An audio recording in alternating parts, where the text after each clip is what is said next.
Donc, bienvenue au département de sociologie, dans nos programmes de premier cycle. Je vais tout d'abord, comme il se doit, laisser la parole introductive à notre directeur Richard Marcoux, puis ensuite, si vous le voulez bien, on déroulera le programme de cette petite heure de présentation de nos programmes. Merci. Merci Fabrice, merci beaucoup. Fabrice a oublié de dire quelque chose, je suis le nouveau directeur depuis le 1er juillet, donc c'est tout nouveau pour moi. Je vous demande grandement d'être clément avec moi si jamais je fais des erreurs ou je ne réponds pas à la bonne, je ne vous donne pas la bonne information, et ainsi de suite. Bon, je suis Richard Marcoux, je suis professeur titulaire ici au département de sociologie, je suis directeur depuis juillet, mais je suis professeur depuis le milieu des années 90, donc en moins que plusieurs n'étaient pas nés quand je suis arrivé au département de sociologie. Je vais être très court, j'ai convenu avec Fabrice de dire un petit mot. Je souhaite d'abord une bonne session, une bonne année 2021-2022.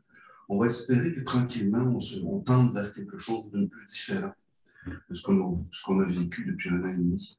On le souhaite toutes et tous, je crois.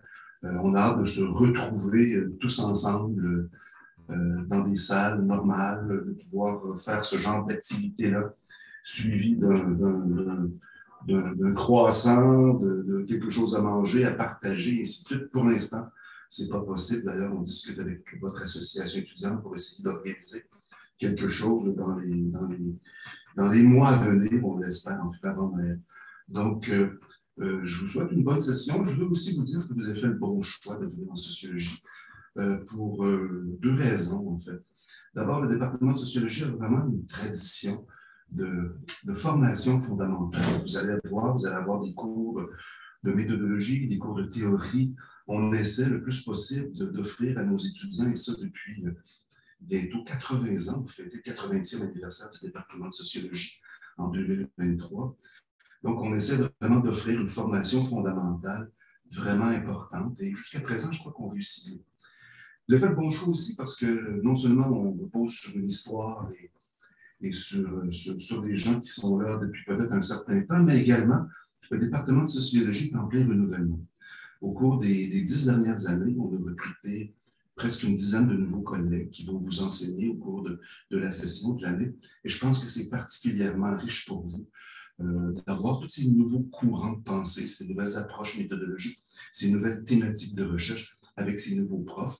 Il y a un nouveau prof qui devrait arriver la semaine prochaine, Julien Larègue, qu'on a recruté l'an dernier. On est dans un processus de recrutement pour un nouveau poste également en sociologie historique de l'enfance et de la famille.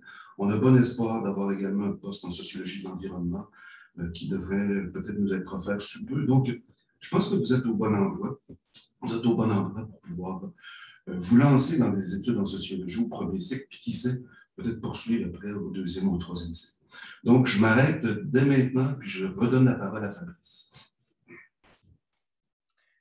Merci Richard. Tu as déjà dit beaucoup de choses que je voulais dire, c'est bien. Je vais y aller dans le détail, mais tout d'abord, je vais peut-être partager mon écran. J'ai préparé un petit PowerPoint pour l'occasion. Partager.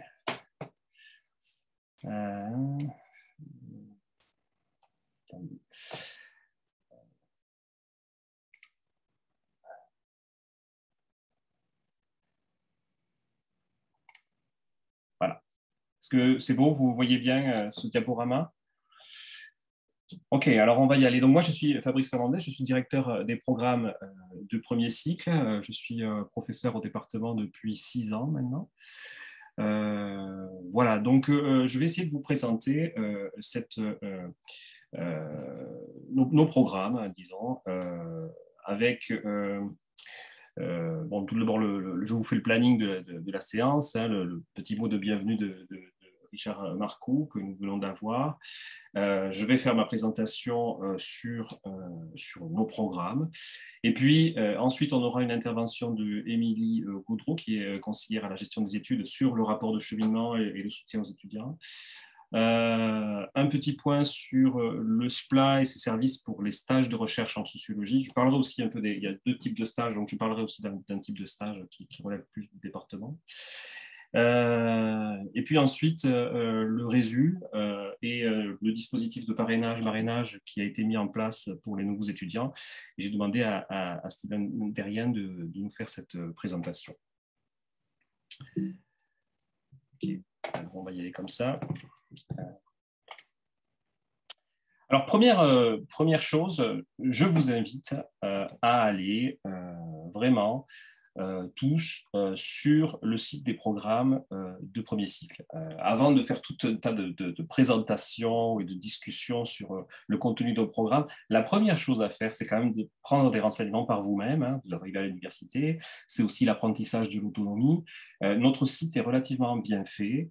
90% vraiment des réponses aux questions que vous posez, vous allez les trouver là. Et souvent, je dis aux étudiants, mais vous aviez cette information sur le site de nos programmes. Donc, n'hésitez pas à aller regarder dans Programme concentration et profil, dans cheminement suggéré, dans stage et lecture dirigée, dans vie étudiante, etc., etc. Il y a tout un tas d'informations qui sont mises à jour à chaque session, que je vous invite de consulter dès que vous avez une question particulière. Bon, peut-être que vous ne trouverez pas toutes les réponses à vos questions, nous sommes là aussi pour y répondre, mais dans la plupart des cas quand même, c'est bien de le signaler que ce site existe et que surtout, il est assez complet. Alors, je vais y aller vite avec le certificat de sociologie. Nous avons deux types ici de formation, un certificat en sociologie et un baccalauréat en sociologie. Alors, on a aussi, vous remarquerez, un certificat sur les féminismes notamment, qui est en partie sur le département de sociologie et une autre partie qui est menée par la faculté des sciences humaines avec le département d'histoire en partie. Bon. Bref, c'est pas vraiment, c'est un certificat qui est à cheval, donc je n'en parlerai pas ici. Hein, si vous avez des questions, bien sûr, vous retrouvez les informations en ligne.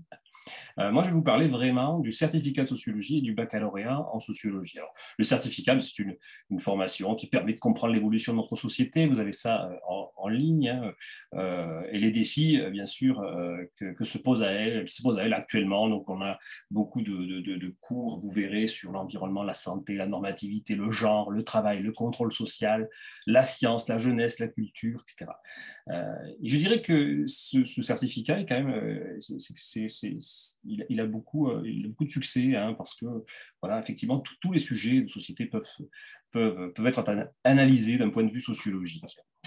Ce certificat, il donne quand même des outils importants et des méthodes, hein, pour analyser, bien sûr, tous ces faits de société. Alors, je rappelle qu'il y a aussi un nombre très important de cours à option. Alors, si on regarde la structure de ce certificat, c'est assez simple. Hein. Vous avez, je ne sais pas si vous voyez bien, deux cours obligatoires, introduction à la sociologie et formation et développement du Québec contemporain. Et puis ensuite, en règle 1, 3 à 6 crédits, c'est-à-dire 1 à 2 cours à choisir parmi 4 cours de théorie, un sur Marx et l'école de Francfort, un sur la sociologie compréhensive, un sur le fonctionnalisme, un sur la question du rapport entre structure et action. Donc voilà, puis ensuite, bien sûr, vous avez dans la règle 2, hein, 18 à 21 crédits, donc de 6 à 9 cours à choisir parmi un vaste choix de 45 cours optionnels. J'y reviendrai tout à l'heure.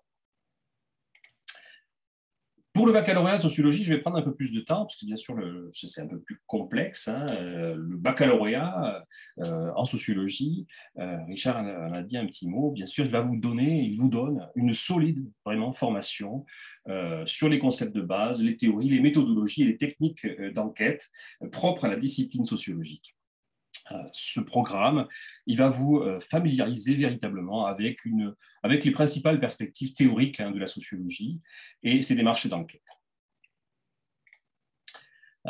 Méthode de terrain, bien sûr, qualitatif et quantitatif. Je dis c'est important ces deux aspects, hein, surtout lorsqu'après un baccalauréat de sociologie, on cherche du travail. Mais avoir cette double qualification, qualitative et quantitative, ça permet bien souvent de trouver assez rapidement un emploi. Une diversité des thèmes étudiés, j'y reviendrai, qui vont bonifier vos connaissances dans le domaine, en plus de développer votre compréhension du monde, votre esprit critique. Donc, c'est un programme qui bien sûr, vous permet de vous familiariser avec un certain nombre d'enjeux de société, avec l'évolution aussi disons, des différents pays, hein, bien sûr, parce qu'il y a vraiment, vous allez voir, c'est aussi par aire géographique, mais bien sûr, vous allez apprendre et vous allez avoir des informations sur la société québécoise et son évolution, et tout en tenant compte, bien sûr, de son contexte mondial.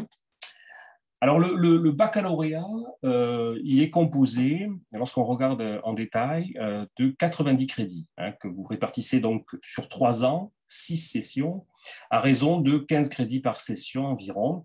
Et le programme compte 39 crédits de cours obligatoires et 51 crédits de cours à option. Je pense que ça, vous devez à peu près tous et toutes le savoir maintenant que vous êtes inscrits. Donc, des cheminements sont prévus pour les étudiants et étudiantes admis à la session d'automne et à la session d'hiver. Donc, bon, pour l'instant, les cours sont beaucoup en distance hybride, hein, en raison de la pandémie Covid-19, mais enfin, on a quelques cours en salle également. On a quelques cours commodo aussi. Donc, regardez bien les grilles horaires, comment sont placés les cours. J'essaie de faire en sorte de ne pas enchaîner des cours obligatoires qui seraient par exemple un en salle et puis ensuite un en ligne. J'essaie de faire en sorte qu'ils ne s'enchaînent pas comme ça, que vous puissiez les suivre, hein, disons, si jamais vous êtes sur le campus ou si vous êtes chez vous. Mais comprenez que on essaie de jongler, bien sûr, avec à la fois les désirs des professeurs et puis ceux des étudiants.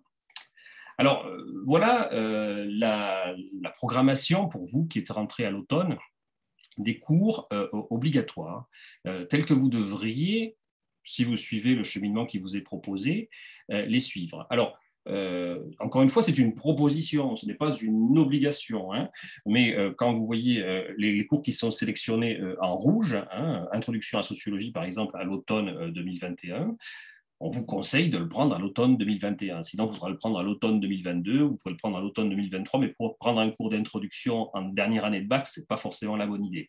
Donc, voilà, vous avez ici certains éléments qui vous permettent, disons, de cheminer, hein, de façon correcte. Vous voyez que la plupart du temps, on laisse la dernière année pour ceux qui voudraient, je ne sais pas, faire le laboratoire de recherche ou partir une année à l'étranger. On fait en sorte que les cours obligatoires, dans la mesure du possible, ne débordent pas sur la dernière année de bac.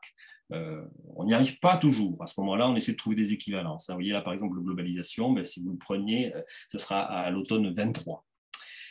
Mais dans l'ensemble, on essaie de faire en sorte que vous n'ayez pas à faire ce genre d'équivalence.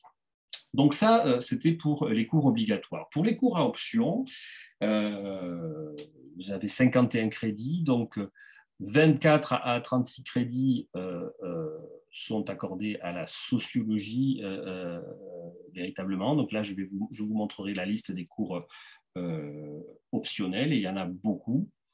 Les langues, hein, le cours de langue, 3 à 6 crédits. Donc vous avez ici vous devez atteindre le niveau Intermediate English 2, hein, pour compléter votre programme. On en reparlera peut-être un peu tout à l'heure. Et ensuite, des formations complémentaires.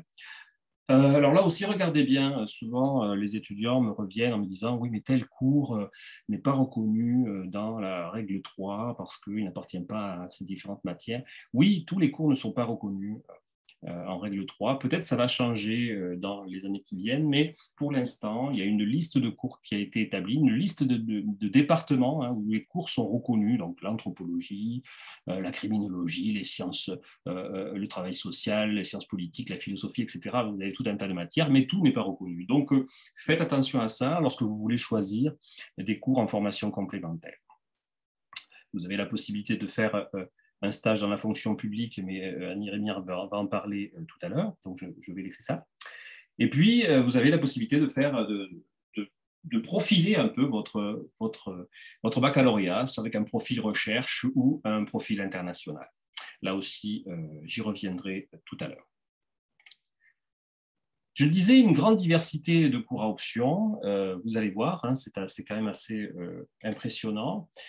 45 cours, et encore, je crois que la liste n'est pas à jour, puisqu'il y en a d'autres qui se sont rajoutés depuis. Je dirais que le département de sociologie, depuis sa création, depuis ses 80 ans, hein, il s'intéresse bien sûr aux enjeux sociaux, aux enjeux de société, d'actualité et aussi bien sûr des enjeux émergents. Hein. Donc vous allez retrouver un nombre de cours importants sur des enjeux de société très actuels. Vous avez par exemple tout un ensemble de cours sur des questions relatives à l'environnement, au changement climatique et au changement démographique. Vous verrez, il y a environnement et société, démographie sociale, Afrique, société, environnement, action climatique et transition durable. Tout ça, ce sont des cours, bien sûr, qui traitent de ces questions. Vous avez un autre, je dirais, un autre ensemble de cours qui concerne les enjeux liés au rapport au corps, à la santé, à la sexualité, qui sont couverts notamment par les cours corps, santé, biopolitique, déviance, folie et normativité sociale, les enjeux organisation de santé et enjeux professionnels, approche queer du genre et de la sexualité. Vous voyez là aussi un ensemble de cours assez complet. Les questions relatives à la culture et à l'art aussi, hein, qui sont couverts par deux cours, l'un sur la sociologie de la culture, l'autre ce qui s'appelle art, société et mondialisation. Vous avez encore un ensemble, disons, qui concerne le rapport aux médias, à l'information, on pourrait dire ça rapidement, l'information et la vérité aussi, on pourrait rajouter, et là vous avez des cours comme sociologie de l'innovation technologique, lieux et espaces sociaux, médias et culture populaire, fiction et société. Un ensemble de cours également qui traitent des questions relatives au féminisme et aux études de genre, qui sont enseignés notamment dans l'université féministe d'été, que vous pourrez suivre si cela vous intéresse. Un autre cours qui s'appelle Approche queer du genre et de la sexualité, je crois qu'il est devenu Sociologie de la sexualité, et un autre qui s'appelle Genre et société, qui a beaucoup de succès. Les mouvements sociaux, les problèmes sociaux contemporains sont également largement abordés dans déviance, folie, normativité, sociologie de la violence, sociologie des mouvements sociaux. Il y a une école d'été également qui s'appelle Mouvements sociaux et coopération. Alors, c'est une école d'été qui a lieu parfois au Brésil, parfois au Québec. Et puis, un cours qui s'appelle Résistance contemporaine dans l'économie mondiale. Vous avez tout un tas aussi de cours, et là je ne vais pas les lister parce qu'ils sont trop importants, qui relèvent et qui traitent des questions de globalisation, d'identité et de réalité nationale. Formation et développement du Québec, bien sûr, les cours sur la globalisation, les cours sur la Chine, les cours sur l'Amérique latine. Bref, je vous laisse découvrir tout ça. Et en fait, il y a aussi des questions, des cours qui relèvent des questions relatives aux réalités socio-économiques contemporaines et aux transformations du marché du travail. Là aussi, un ensemble de cours très, très importants, sociologie du travail, consommation et mode de vie, sociologie économique, sociologie de la coopération, etc. etc. Donc, vous voyez, ça vous laisse quand même, disons, un large choix de cours. Alors, bien sûr, ils ne sont pas donnés chaque année. On essaie de faire en sorte que ces cours reviennent disons, à une bonne cadence, au moins aux 3 sessions. Mais bon, après, ça dépend aussi, bien sûr, des professeurs. Mais sachez que, de toute façon, de nouveaux cours sont créés à chaque session. À chaque session, en tant que directeur de programme, je crée de nouveaux cours à la demande des professeurs. Et je dirais que ça fait aussi partie du dynamisme de notre département. Alors, je vous le disais, vous devez atteindre le niveau Intermediate English 2 avec la note minimale 53 sur 70 si ça n'a pas changé au test VEPT. Donc ça, c'est de votre responsabilité si vous voulez diplômer, bien sûr. J'ai envie de faire une petite aparté sur la question des concentrations. Le baccalauréat en sociologie, il offre 5 concentrations. La concentration culture et mode de vie, la concentration espace et société, la concentration fondement théorique, la concentration population et tendance sociale et la concentration travail et organisation. Alors, ces concentrations sont très, très intéressantes. Elles sont composées de 51 crédits. Je ne vais pas les détailler parce que ça serait vraiment beaucoup trop long. Par contre, je vous invite à y faire attention. Nous sommes en train de repenser ces concentrations tout simplement parce que depuis 2018, on a pris nos renseignements, hein, aucune personne n'a obtenu son diplôme avec une concentration. Hein. Donc aujourd'hui, ces concentrations peut-être ne répondent pas aux désirs des étudiants. Peut-être qu'elles sont compliquées à mettre en œuvre. Elles ont été pensées à une époque où on nous avait invités à mettre en œuvre ces concentrations. C'était dans l'air du temps. Ça ne l'est plus tellement, j'ai l'impression. Il y a d'autres manières de faire. Donc actuellement, nous sommes en révision de programme. Dans le cadre de cette révision de programme, à la fois du côté des étudiants et du côté des enseignants, des professeurs, il y a vraiment une volonté de dépasser ce système des concentrations tel qu'il a été mis en place en tout cas. Donc, je ne vous invite pas à vous y inscrire non plus, parce que tout simplement, peut-être que dans 2 ans, elles n'existeront plus. Alors après, à vous de voir, hein, mais le système qui a été pensé à une époque, aujourd'hui, n'a pas l'air de fonctionner.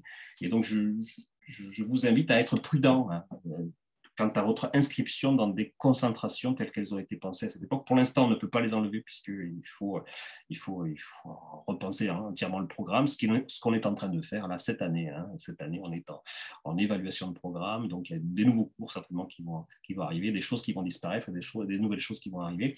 Donc, parmi les choses qui risquent de disparaître, en tout cas dans cet état-là, les concentrations, c'est plus que probable qu'elles n'existent plus dans quelques temps. Bon, si vous vous inscrivez, ben, vous pourrez les faire, bien sûr, hein, mais sachez que ça va changer, hein, ça va bouger. Voilà. Alors, je disais tout à l'heure que vous avez la possibilité d'avoir un profil. Ça, je vous ai parlé des concentrations rapidement, puis après, vous avez 2 choses, ça par contre qui fonctionne très bien, c'est le profil international et le profil recherche. Alors, le profil international vous donne la possibilité de suivre 1 ou 2 sessions d'études dans une université qui est située à l'extérieur du Canada. Donc, c'est des universités avec lesquelles l'université Laval est en partenariat et le département de sociologie également. Et donc là, pendant 1 année, vous avez la possibilité de suivre tous les cours que vous voulez, bien sûr,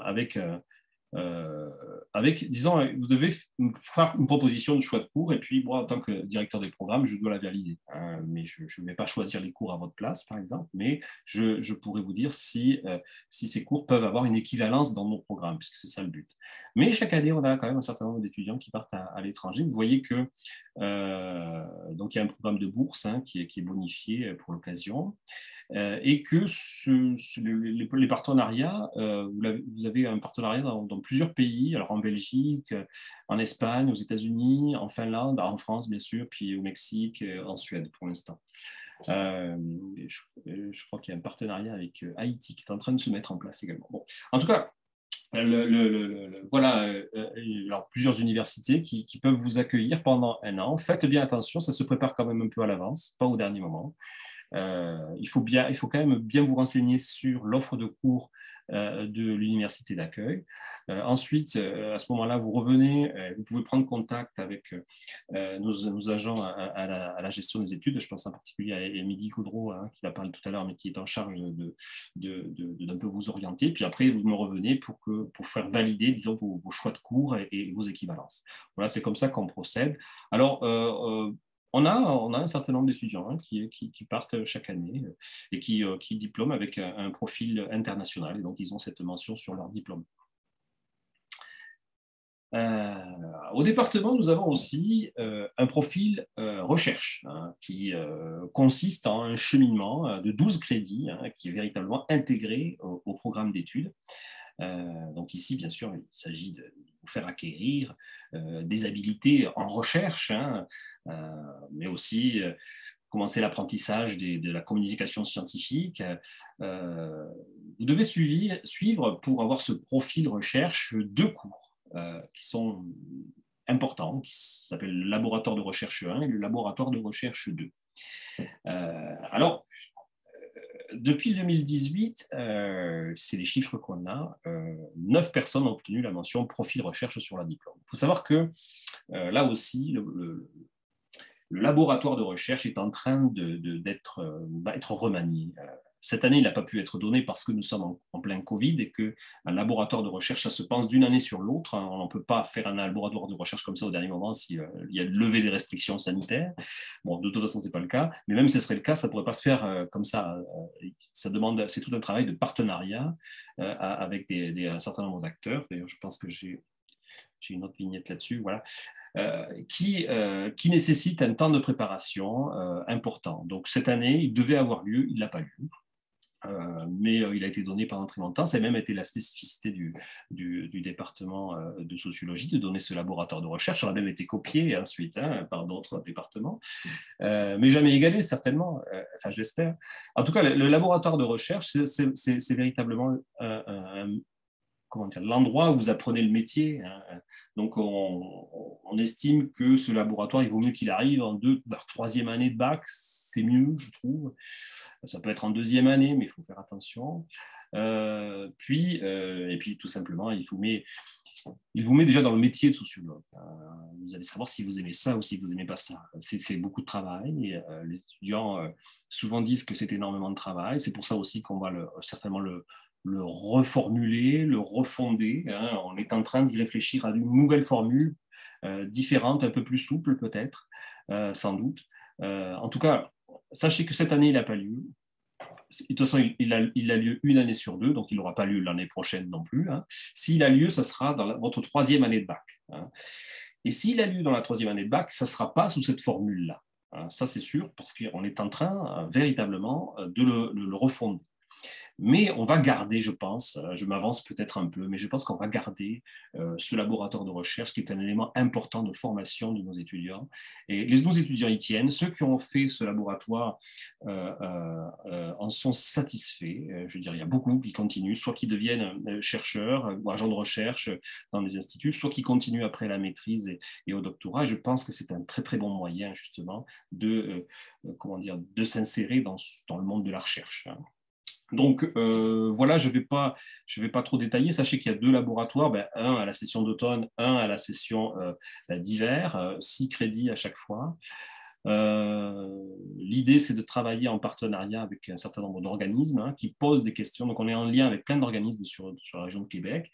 Ces organismes nous écrivent pour donner des questions qui les préoccupent par rapport à la population qu'ils accueillent, par rapport au travail qu'ils font. Et puis ensuite, par groupe de 2, souvent, les étudiants, ou de 3, les étudiants se saisissent d'une question, reproblématisent sociologiquement la question et puis partent sur le terrain, font une vraie enquête, des entretiens, des observations, passent des grilles d'entretien, etc. Enfin, ils passent des grilles de questionnaires, et puis ils font de l'analyse et puis produisent un rapport ensuite qu'ils vont soumettre à l'organisme qui a posé la question. Vous voyez, c'est un travail complet sur toute une année qui véritablement vous met le pied à l'étrier, là, vous n'avez pas le choix, et puis là, vous savez si ça vous plaît, la recherche. Là. Je pense que c'est important aussi d'avoir ce regard-là, d'implication dans le social. C'est plus abstrait. Là. On est vraiment en lien avec la société, et puis on essaie de donner un éclairage sociologique sur des enjeux importants pour des acteurs sur le terrain. Voilà. Je vais m'arrêter là, mais sachez en tout cas que ce laboratoire de recherche, dans cette formule-là, risque fortement d'évoluer dans les mois et années à venir. Je fais un petit focus par rapport à nos programmes sur 2 cours, enfin sur un cours en particulier, sur le cours de lecture dirigée. Vous avez la possibilité de faire un cours de lecture dirigée. Il y a quand même, je dirais, un fil que vous devez suivre. Ça ne se fait pas de n'importe quelle façon.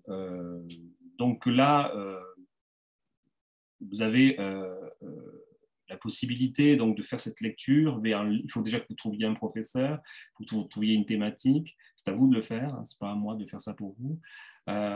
Et c'est à vous de fixer un programme de lecture avec votre professeur. C'est un programme de lecture exigeant. Souvent, on demande quelque chose comme 1000 pages. Donc, souvent, un ou plusieurs livres, des articles, etc. Donc, c'est l'équivalent d'un cours. Donc, on s'attend vraiment à un travail conséquent et on s'attend à un rapport conséquent en lien avec ces lectures dirigées. Sachez que la thématique qui est couverte par la lecture dirigée doit être approuvée par le directeur des programmes, moi pour l'instant. On s'entend qu'on ne veut pas de doublons, on ne veut pas qu'une lecture dirigée soit un moyen d'éviter tel cours alors que c'est la même thématique. Si un cours existe sur cette thématique, vous prenez le cours. C'est ça la priorité. La lecture dirigée ne peut être prise que sur une thématique qui n'est pas couverte par un cours donné au département. Je pense que c'est important de le préciser parce que des fois, on nous arrive avec des projets un peu curieux. Donc, voilà. Les stages de recherche, je vais aller vite parce qu'Annie va en parler. Sachez qu'il y en a plusieurs sortes, mais voilà, un stage de recherche, d'habitude, c'est effectivement, je crois que c'est il y a possibilité de faire 2 stages, de 3 crédits à chaque fois, d'une durée minimale de 135 heures. Donc là aussi, vous avez des conditions très précises. Vous retrouvez ça, toutes ces conditions-là que je ne vais pas énumérer parce que ce serait un peu long, mais vous retrouvez tout ça sur le site des programmes de premier cycle. Donc, il y a des choses à remplir, vous voyez qu'il y a un plan de stage à faire, un rapport de stage à rendre, éventuellement un journal de stage, vous verrez de quoi il s'agit. Vous êtes évalué 2 fois par la personne qui est responsable de vous en milieu de travail et puis par un professeur qui supervise le stage. Voilà. Et ces stages, depuis 2016 quand même, connaissent un certain succès. Je dirais qu'il y a un regain en ce moment, une volonté d'expérimenter. C'est aussi une manière d'être sur le terrain en tant que sociologue. Je pense que c'est quand même nécessaire. Donc, les étudiants apprécient faire des stages de recherche. J'ai envie de sortir un peu le nez de nos programmes et de nos cours pour vous présenter aussi ce qu'on offre aux étudiants de premier cycle au département. Donc, vous avez ce qu'on appelle la vitrine sur la sociologie à l'Université Laval. C'est une page web qui est du département où sont présentés notamment les résultats de recherche, les articles qui sont rédigés par les membres du département, des portraits, des entrevues d'étudiants. Ça vous permet aussi de voir que font les étudiants, comment est-ce qu'ils traversent comme ça ce cheminement du baccalauréat, ça les mène à quoi, etc. Je trouve que c'est quand même intéressant d'avoir ce type d'informations. Donc, n'hésitez pas à aller sur la vitrine sur la sociologie à l'Université Laval. Vous avez tout un tas d'informations qui pourront vous être utiles. Vous avez par exemple les nouveaux cours qui sont donnés au département. Vous avez parfois des focus sur le travail de tel ou tel professeur. Vous avez parfois des focus sur le parcours de tel ou tel étudiant, etc. Donc, vraiment, c'est Sylvie Lacombe qui gère ce site et je trouve que c'est tout à fait remarquable. Vous avez, en tant qu'étudiant de premier cycle, la possibilité de vous impliquer au sein de l'association étudiante. Steven en parlera certainement mieux que moi, mais n'hésitez pas, le regroupement des étudiants et étudiantes en sociologie de l'Université Laval est vraiment un regroupement actif qui participe à tout un tas d'activités, organisation de conférences, de colloques, etc. Mais au-delà, il y a tout un tas de mécanismes de soutien pour les étudiants. Il y a tout un tas d'activités. Je pense que Steven en parlera mieux que moi. Par ailleurs, vous avez la possibilité, et ça assez rapidement, puisque même au baccalauréat, de vous impliquer dans la publication d'articles à caractère scientifique dans la revue Aspect sociologique. Alors, c'est souvent des étudiants de maîtrise au-delà qui publient, mais on voit aussi des étudiants de premier cycle qui parfois se mettent à 2 ou 3 puis publient des articles dans Aspect sociologique. Je trouve ça tout à fait remarquable. Donc là aussi, des essais, des comptes rendus, des entrevues. En tout cas, je vous invite à regarder ça. Voilà, ça, c'est les 2 derniers numéros qui ont été mis en place. Vous avez un appel à texte sur Foucault. Bref, ça fait partie du dynamisme du département. Ça fait partie aussi d'un moteur pour les étudiants de premier cycle. Donc, je vous en parle. Je pense que c'est important que vous ayez quand même en tête qu'il existe une revue qui est pilotée par nos étudiants et vous pouvez vous y impliquer, bien sûr. Alors, je termine avec le comité de programme, celui que je dirige pour l'instant. Nous sommes là pour veiller à la qualité de la formation qui est offerte. en lien bien sûr avec l'évolution des savoirs. Nous faisons de temps de demandes, nous répondons à des demandes des étudiants et des professeurs, des professeurs pour la création de nouveaux cours, mais des étudiants aussi qui font des demandes de création de cours. On ne peut pas forcément répondre à toutes les demandes. Pour qu'il y ait un nouveau cours, il faut qu'il y ait un professeur pour le donner, on s'entend, mais on est là pour justement discuter de ces questions-là. Donc, là aussi, n'hésitez pas à faire remonter des informations aux représentants étudiants qui sont sur les comités de programme, puisque nous avons 2 étudiantes ou étudiants qui sont dans le comité de programme. Dans ce comité, il y a moi et 2 professeurs ou professeurs. On se réunit en moyenne 2 fois par an, mais aussi on a d'autres rencontres. Parfois, on prend des décisions à distance. C'est compliqué. Voilà, j'ai envie de vous terminer en vous montrant la liste des professeurs du département de sociologie qui s'agrandit. Hein. Là, il manque un visage, et peut-être même sans doute un deuxième dans l'année qui vient. Donc, pour l'instant, donc, nous sommes 14, c'est ça, mais bientôt 15. Voilà, donc n'hésitez pas à regarder qui nous sommes, ce que nous faisons. Je pense que c'est nécessaire. Hein. Vous devez essayer de nous connaître un petit peu, savoir quelles sont nos spécialisations, ce que nous publions, quels sont les étudiants que nous dirigeons, quelles sont les activités que nous menons, etc. Parce qu'il en va aussi de votre insertion, je dirais au-delà du cheminement en bac, de votre insertion professionnelle. Hein. Dès le baccalauréat, nous offrons des postes de tutorat et d'assistants d'enseignement et de recherche. Il faut savoir que certains d'entre vous, certainement, je ne sais pas, dès l'année prochaine peut-être, vous allez être sollicités pour avoir ces fonctions, où vous pouvez vous-même prendre l'initiative de contacter tel ou tel professeur pour dire moi j'aimerais bien travailler avec vous sur tel ou tel aspect de votre recherche, etc. Ce n'est pas sûr que ça marche, mais nous sommes le département qui a le plus de subventions de recherche par professeur. C'est assez impressionnant. Donc, la plupart d'entre nous, nous avons de multiples contrats de recherche. Nous avons besoin d'étudiants pour travailler avec nous. Nous avons aussi besoin d'assistants d'enseignement pour nos cours. Nous avons besoin de tuteurs. Bref, n'hésitez pas à le faire. Vous n'avez rien à perdre. Hein, vous avez tout à gagner. Donc, je vous invite à nous écrire, et pas simplement à moi, mais à écrire à tous mes collègues, enfin, en tout cas, ceux dont les thématiques vous intéressent, pour proposer votre aide, et puis peut-être donc vous intégrer encore plus dans la recherche.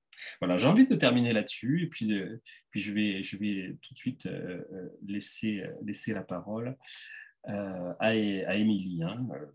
Je vais arrêter de partager. Voilà, je pense que je n'ai pas été trop long. Ah, si, quand même. Donc, je vais laisser la parole à Émilie.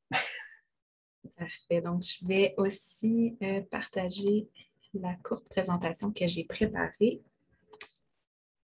Est-ce que vous la voyez bien? Parfait.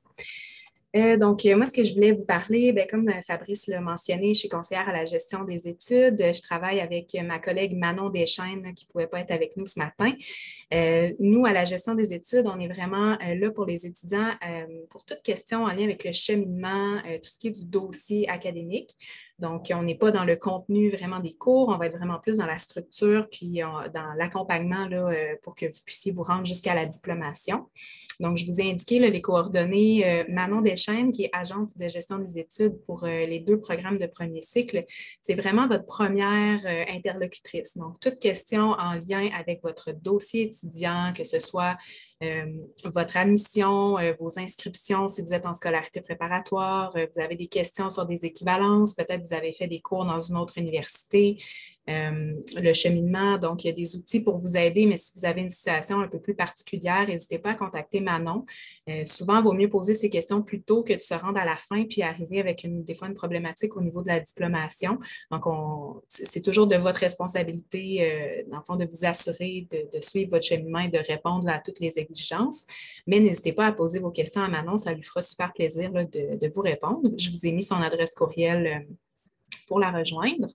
Mon rôle est un peu différent. Donc, Manon, c'est vraiment la première ligne de questions. Après, tout ce qui est un peu plus problématique, ça vient dans ma cour. Donc, si vous avez été admis avec des conditions particulières à respecter, si vous avez une moyenne qui est insuffisante, là, donc ce qu'on appelle le rendement universitaire, je vais en parler un petit peu plus loin, ou toute situation problématique particulière qui n'entre pas là, dans ce qui est un peu plus standard, n'hésitez pas à me contacter, ça me fera plaisir de regarder ça avec vous. Si je ne suis pas la bonne personne, bien, je vais vous référer là, aux bons endroits, il n'y a pas de problème pour ça. Pour communiquer avec la gestion des études, c'est important de toujours utiliser son adresse, dans le fond, l'adresse institutionnelle, l'adresse ulaval.ca. Si nous, on a de l'information à partager aux étudiants, on va toujours l'envoyer uniquement à l'adresse de l'université. Donc, n'hésitez pas à prendre cette adresse-là pour nous contacter. C'est super important aussi de bien préciser votre NI, donc votre numéro d'identification à 9 chiffres. C'est vraiment avec ça qu'on peut vous retracer. Il y a quand même 40 000 étudiants à l'université, donc des fois, les recherches avec les noms, il y a plusieurs personnes qui portent les mêmes noms, donc vraiment toujours préciser votre NI. Indiquez aussi votre programme parce que c'est l'adresse, dans le fond, pour autant le bac que le certificat, donc précisez-nous là, le bon programme. Si votre courriel concerne une inscription, précisez le NRC, là, qui est vraiment la section de cours à laquelle vous voulez être inscrite. De notre côté, ça facilite beaucoup là, la rapidité de suivi qu'on peut faire là, auprès de vos demandes.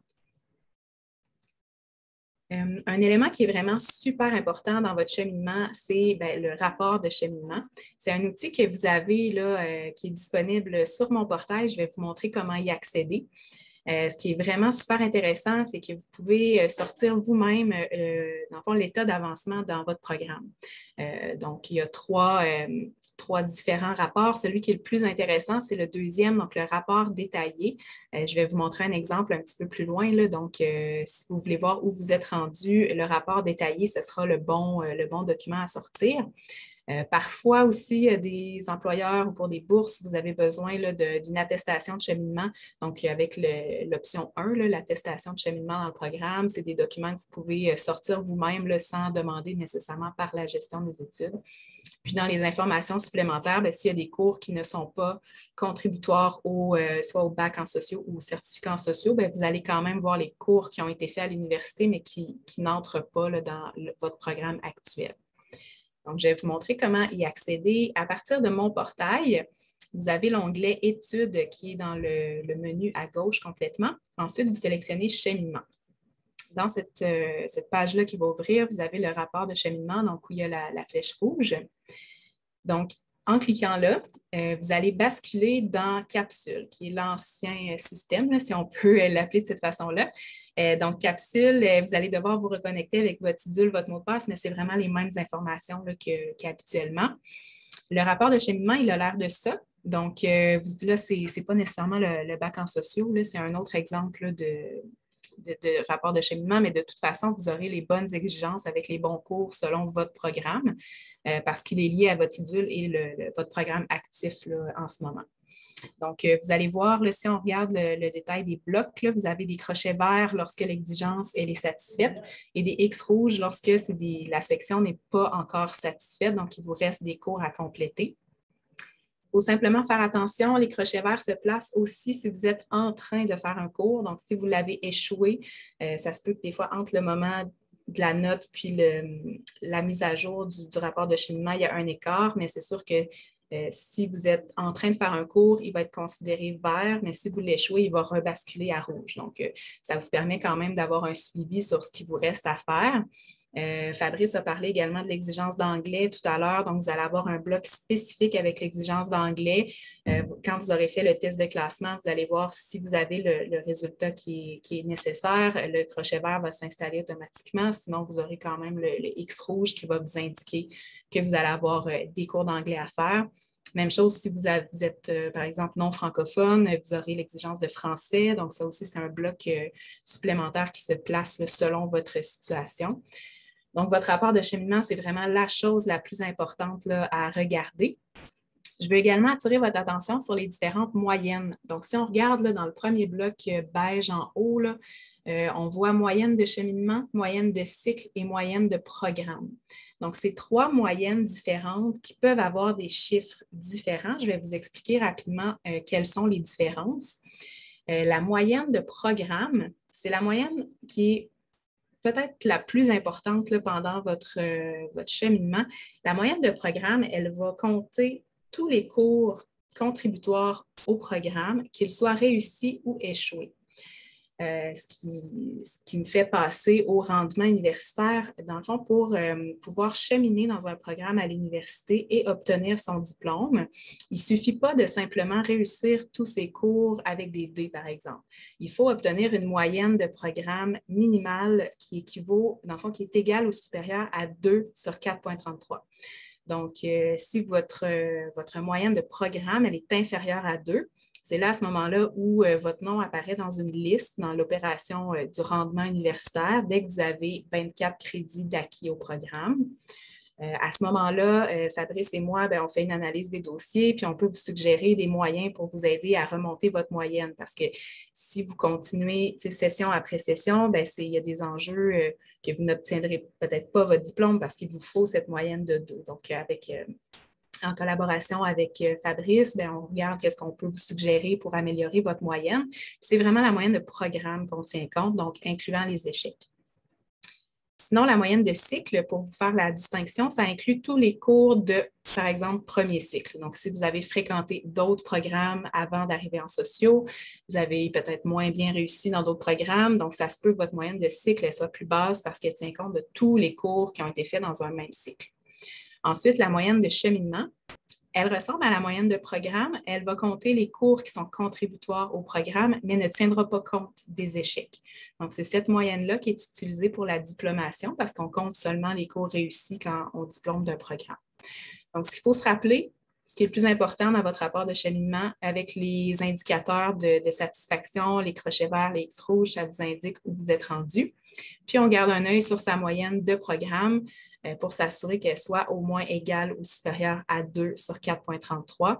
Pour toute question par rapport à votre rendement, vous êtes inquiet peut-être sur votre réussite, n'hésitez pas à me contacter. On pourra regarder ensemble quelles sont les avenues possibles pour vous.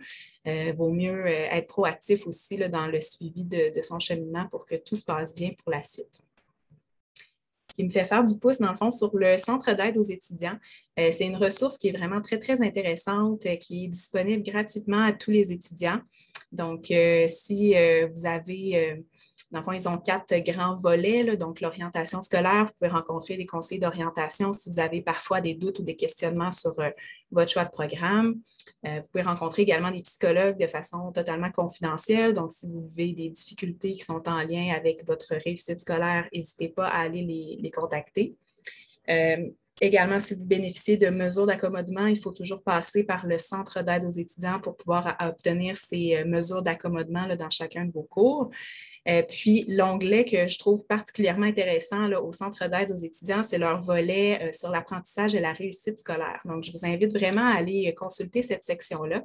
Ils donnent des formations entièrement à distance ou des conférences qui vont vous aider dans votre métier d'étudiant. Donc, comment faire des lectures de façon efficace, comment structurer la gestion de votre temps, comment éviter des fois de procrastiner. Donc, comment prendre des notes aussi de façon efficace. Donc, c'est vraiment des bons outils qui peuvent vous aider. Là, si vous êtes c'est peut-être votre première session à l'université, c'est des outils qui peuvent que vous aider, qui sont entièrement gratuits. Puis, dans le doute, n'hésitez pas à contacter la gestion des études si jamais vous avez des questions. Ça nous fera toujours plaisir. Donc, voilà, ça fait le tour là, de ce que j'avais préparé.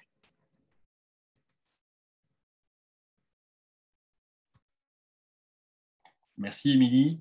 Je vais laisser la parole à Annie à présent. Bonjour, merci. Merci d'abord pour l'invitation. Je suis vraiment heureuse d'être parmi vous aujourd'hui. Écoutez, moi, je n'ai pas de présentation. Je vous invite à retenir une adresse courriel qui est le SPLA, donc spla.ulaval.ca. En fait, que vous soyez au certificat ou au baccalauréat en sociologie, je veux que vous reteniez que je suis votre conseillère en emploi et que ça va me faire plaisir. Vous avez accès à nos services. En fait, je veux vraiment particulièrement que vous reteniez que je peux être votre allié dans tout ce qui a trait à vos démarches, soit de réflexion, mais aussi vos démarches d'action en lien avec une démarche de recherche d'emploi, que ce soit pendant vos études ou après vos études, mais aussi, on a parlé de stage tantôt, effectivement, je peux vous accompagner dans ces démarches-là. Déjà, sur le site que je vous ai nommé, vous avez déjà accès à une panoplie de ressources et d'outils.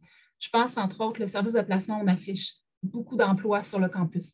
Tantôt, on a parlé de postes d'auxiliaire de recherche, d'auxiliaire d'enseignement, du tutorat. Donc, n'hésitez pas, le service de placement, on affiche ces opportunités-là, donc vous pouvez les retrouver sur notre site.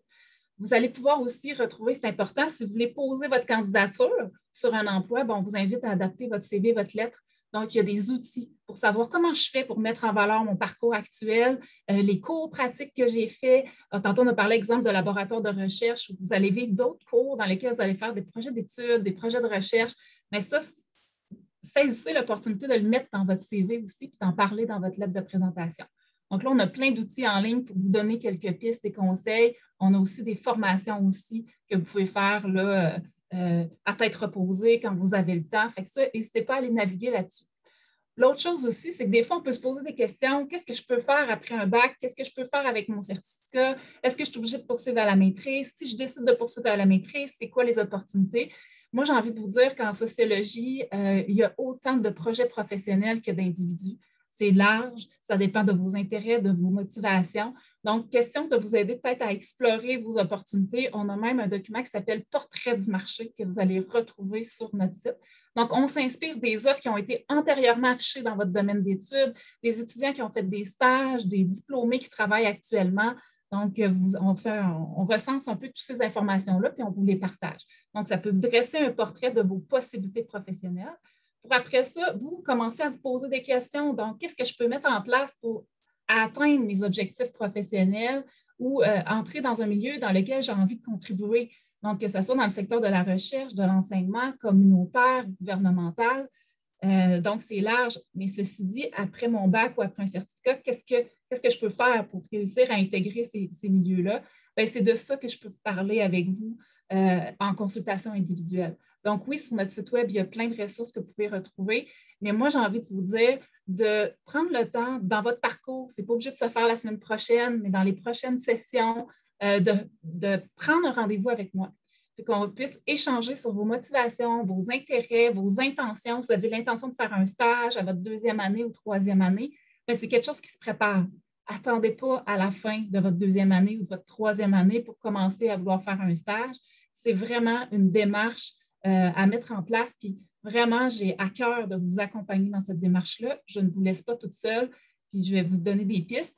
Je peux vous aider aussi à réviser votre CV, votre lettre en fonction d'un projet.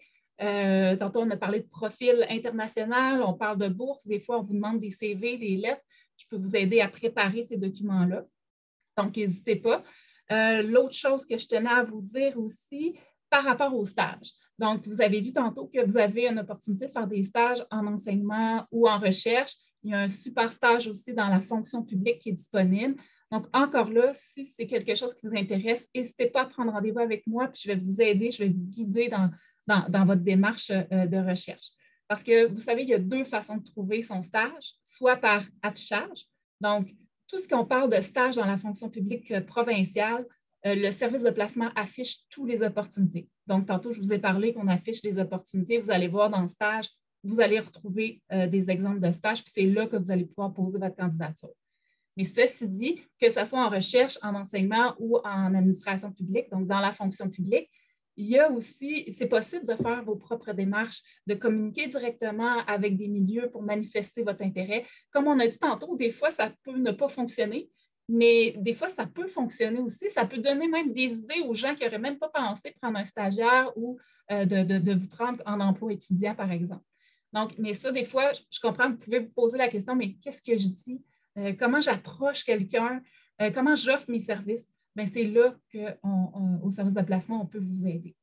Donc, bref, j'espère avoir suscité votre goût, votre intérêt à prendre rendez-vous puis à aller fouiller sur notre site, donc SPLA, donc spla.ulaval.ca.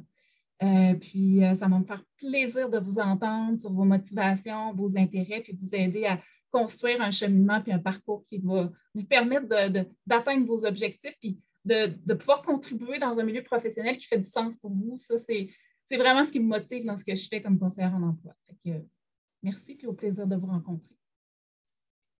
Merci beaucoup, Annie, pour toutes ces précisions. N'hésitez pas à contacter Annie. Puis effectivement, je pense que c'est quand même un excellent moyen hein, de s'intégrer aussi dans la sociologie, d'aller faire un peu un stage, que ce soit d'ailleurs en recherche ou en enseignement, hein, parce qu'il y a aussi des stages en enseignement, on l'a pas dit, mais il y a possibilité d'aller faire un stage en enseignement, dans des cégeps notamment, etc. Bon, voilà, vous regarderez ça.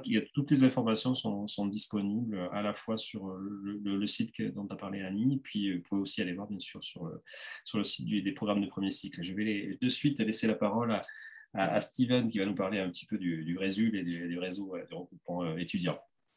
Oui, merci Fabrice. En fait, bonjour à tous. Je suis là aujourd'hui pour parler un petit peu du Résul. Donc, moi, en fait, je fais partie du conseil exécutif du Résul. Donc, le Résul, brièvement, c'est le regroupement des étudiants et étudiantes de sociologie de l'Université Laval. Donc, c'est une association étudiante qui est multicycle. Donc, qui comprend autant vous, les étudiants et étudiantes de premier cycle, que ceux des cycles ultérieurs. Donc, en fait, premièrement, l'association étudiante est là pour vous représenter. Donc, par exemple, faire respecter vos droits. Vous avez des problèmes, peu importe, en lien avec le programme directement à l'université, donc peu importe, venez nous voir, votre association étudiante.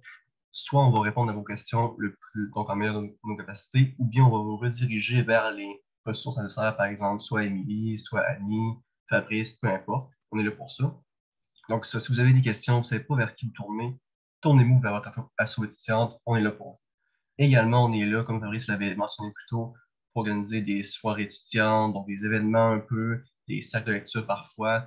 Donc, par exemple, on a créé récemment le système de parrainage, marrainage. Donc, c'est un programme qui est offert à vous. Vous avez seulement à nous écrire soit sur notre mail ou contacter sur notre page Facebook. Je vais vous en parler un peu plus tard, pardon. Donc, en fait, vous nous contactez. Après ça, on vous jumeler avec un étudiant ou une étudiante qui est au premier cycle, mais qui est plus donc deuxième année, troisième année. Et c'est une occasion pour vous de vous familiariser avec le programme, un peu discuter avec vos étudiants qui ont eu les mêmes cours que vous allez avoir, que vous avez maintenant. C'est une très bonne opportunité pour vous. Donc, c'est nouvellement ajouté au programme. Je vous invite à le faire. Donc, ça ne prend pas beaucoup de temps. On fait une petite rencontre en début de session, un petit rappel, un petit suivi en milieu de session, à la fin de session. C'est selon vos demandes et vos besoins. Donc, je vous invite encore à vous inscrire à ça.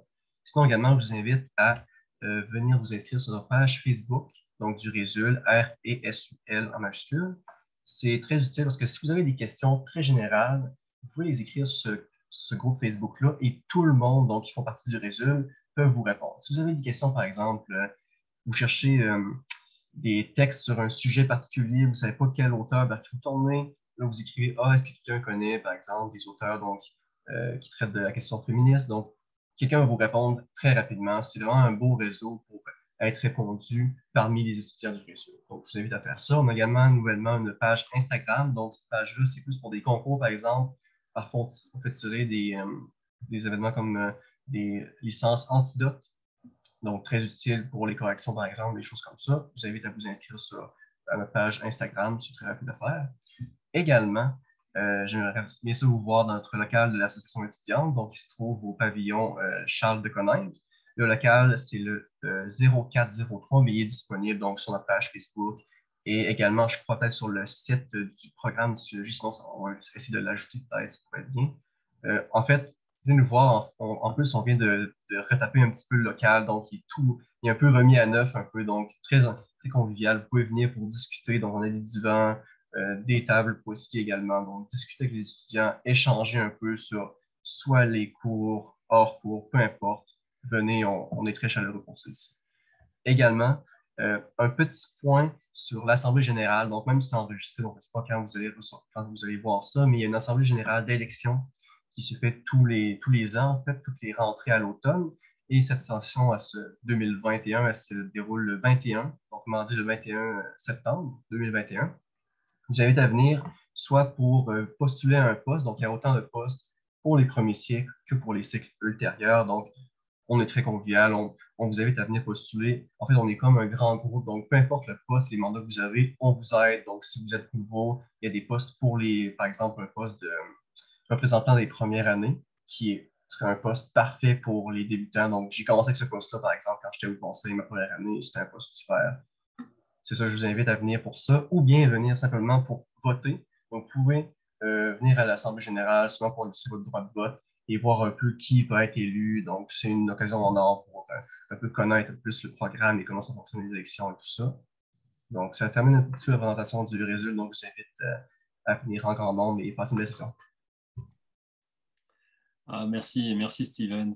Bon, ben, je suis très content parce qu'on vraiment, on a réussi à tenir en 1 heure. On vous a dit beaucoup de choses. Alors, j'imagine qu'il va falloir un certain temps. C'est bien que ce soit enregistré, comme ça vous pouvez le réécouter si jamais il y a quoi que ce soit.